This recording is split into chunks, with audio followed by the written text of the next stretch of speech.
السلام علیکم ورحمۃ اللہ وبرکاتہ۔ الحمد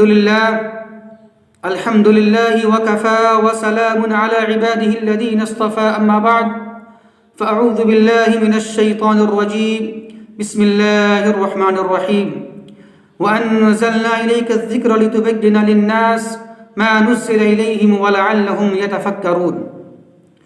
محترم سامعین کرام، ابھی ہم نے آپ کے سامنے سورہ نحل 144 کی تلاوت کی ہے، جس میں اللہ تبارک و تعالی بیان فرماتا ہے وَأَنزَلْنَا إِلَيْكَ الذِّكْرَ لِتُبَيِّنَ لِلنَّاسِ مَا نُزِّلَ إِلَيْهِمْ وَلَعَلَّهُمْ يَتَفَكَّرُونَ کہ اے میرے نبی صلی اللہ علیہ وسلم، ہم نے آپ پر ذکر یعنی قرآن کو نازل کیا ہے تاکہ آپ اس قرآن کے اندر جو باتیں ہیں، جو احکام ہیں، لوگوں کے سامنے اس کو بیان فرما دیں، اس کی وضاحت کر دیں، اور تاکہ لوگ سمجھیں، غور و فکر کریں۔ تو محترم سامعین کرام، آیت کے مناسبت کے لحاظ سے آج ہمارا موضوع ہے انکار حدیث اور منکرین حدیث کا فتنہ۔ محترم سامعین، آج ہمارے معاشرے میں بہت سارے فتنے رونما ہو چکے ہیں، ظاہر ہو چکے ہیں۔ انہی فتنوں میں سے ایک بہت بڑا فتنہ، ایک اہم فتنہ انکار حدیث اور منکرین حدیث کا فتنہ ہے۔ یہ موضوع کافی طویل ہے، کافی لمبا ہے، لیکن انشاءاللہ میں تھوڑا مختصر میں آپ کے سامنے یہ بات پیش کروں گا۔ تو انکاری حدیث ایک بہت بڑا فتنہ ہے، اور آج کے زمانے کے لحاظ سے اس کا جاننا بہت ضروری ہے، کیونکہ آج دین اسلام پر بہت سارے حملے ہو رہے ہیں، آج لوگ فتنے کے شکار ہو رہے ہیں، تو اس کو جانا اور اس کو سمجھنا، اس کو پھیلانا بہت ضروری ہے تاکہ ہم اس کے شکار نہ ہو جائیں۔ اور اس فتنے کی پیشن گوئی جناب محمد الرسول اللہ صلی اللہ علیہ وسلم نے پہلے ہی کر دیا تھا، جیسا کہ ابو داؤد شریف کی حدیث ہے کتاب السنہ کی، جناب محمد الرسول اللہ صلی اللہ علیہ وسلم نے بیان فرمایا کہ خبردار سن لو، مجھے قرآن دیا گیا ہے اور اسی کے ساتھ ایک اور چیز بھی دی گئی ہے، یعنی حدیث بھی دی گئی ہے۔ اس کے بعد اللہ کی نبی صلی اللہ علیہ وسلم نے بیان فرمایا کہ خبردار سن لو، ایک زمانہ ایسا آنے والا ہے، ایک وقت ایسا آنے والا ہے کہ ایک آسودہ آدمی اپنے مسند پر ٹیک لگائے بیٹھا ہوگا اور یہ کہہ رہا ہوگا کہ سن لو، تمہارے لیے صرف قرآن ہی کافی ہے، اس میں جو حلال ہے اس کو حلال جانو اور جو حرام ہے اس کو حرام جانو، بس یہی کافی تمہارے لیے ہے۔ تو اللہ کے نبی صلی اللہ علیہ وسلم نے یہ پیشن گوئی پہلی فرما دی تھی کہ ایسا ہونے والا ہے، صرف قرآن کو مانا جائے گا، قرآن کو کافی سمجھا جائے گا، اور جو حدیث ہے میری بات کو نہیں مانا جائے گا، اور ایسا ہو چکا ہے۔ اور اس کی شروعات کہاں سے ہوتی ہے؟ اس کی شروعات خوارج سے ہو جاتی ہے، صحابہ کرام کے زمانے ہی سے اس کی شروعات ہو جاتی ہے۔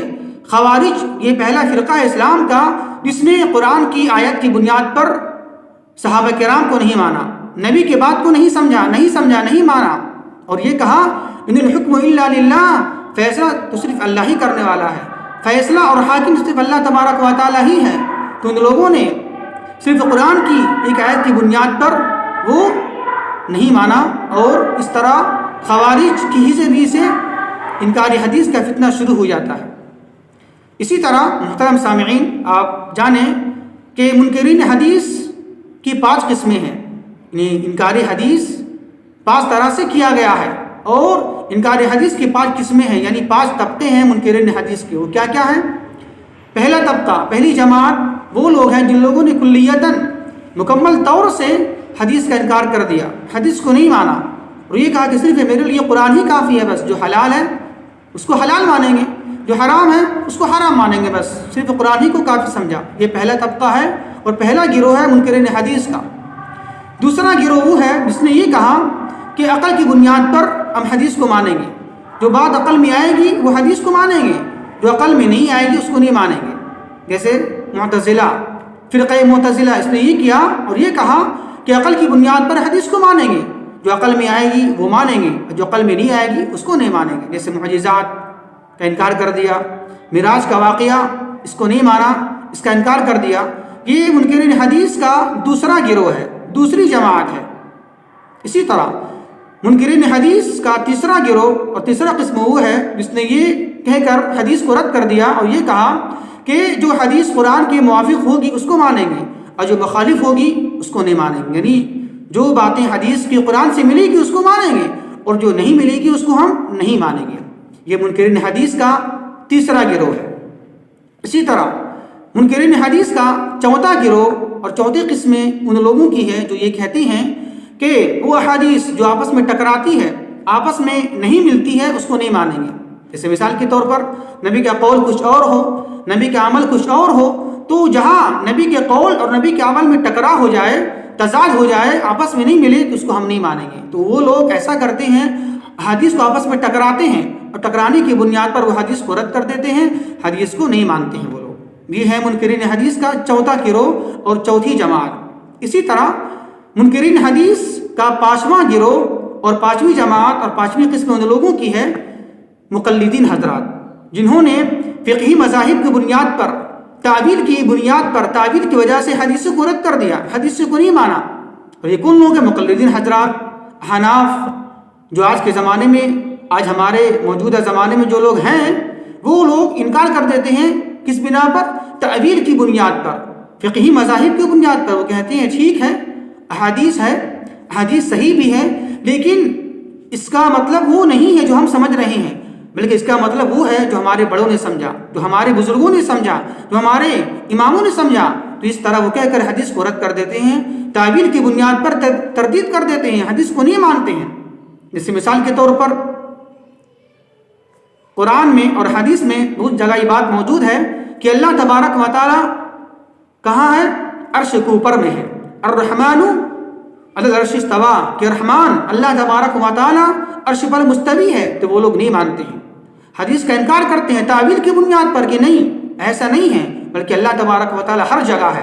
اگر تعویل یہ کرتے ہیں کہ اگر اللہ کو عرش پر مان لیا جائے تو اللہ کرسی پر موجود ہے، عرش پر ہے، تو عرش بڑا ہو جائے گا اور نعوذ باللہ اللہ چھوٹا ہو جائے گا۔ تو اس طرح وہ تردید کرتے ہیں حدیث کی اور قرآن کی آیات کی، تو تعبیر کی بنیاد پر وہ حدیث کو نہیں مانتے ہیں، حدیث کو انکار کر دیتے ہیں۔ اسی طرح بہت ساری ایسی احادیث ہیں جنہوں نے تعبیر کی بنیاد پر اور اپنی فقہی مذاہب کی بنیاد پر حدیث کو نہیں مانا، حدیث کو رد کر دیا۔ تو یہ منکرین حدیث اور انکار حدیث کی 5 قسمیں ہیں اور 5 گروہ ہیں، 5 جماعتیں ہیں انشاءاللہ۔ اور آگے اس کو ہم آہستہ آہستہ دھیرے دھیرے بیان کریں گے کہ انکار حدیث کا فتنہ ہمارے ملک ہندوستان، پاکستان میں شروعات کیسے ہوا، کس نے کیا، یہ کافی طویل ہے، انشاءاللہ دھیرے دھیرے اس کو ہم بیان کریں گے۔ اللہ سے دعا ہے کہ اللہ تبارک و تعالی ہمیں صحیح سمجھ کی توفیق عطا فرمائے۔ وما توفیق الا باللہ، والسلام علیکم ورحمۃ اللہ وبرکاتہ۔